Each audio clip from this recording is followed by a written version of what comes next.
नमस्कार, माझं नाव आशा सागर जाधव. मी तालुका निफाड, जिल्हा नाशिक, गाव चांदोरीवरून आली. मला शुगरचा खूप त्रास होता. माझं 500 पावाची गोळी चालू होती. पण जेव्हा योगिता मॅडम आणि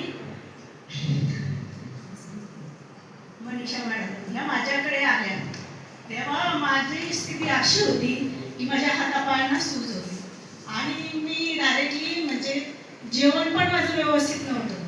आणि जेव्हा यांनी मला अकायगिरी दिली तेव्हा पण खूपच म्हणजे मला असं वाटत नव्हतं की मला याच्याने त्रास वगैरे माझा कमी होईल.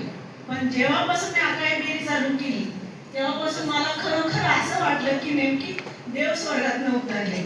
आणि मला त्याच्याने खरोखर सांगते, माझी 500 पावाची गोळी डायरेक्टली 1 महिन्यातच संपली. त्याच्यानंतर मी तेवढा कोर्स केल्याच्या नंतर माझ्या हसबंडला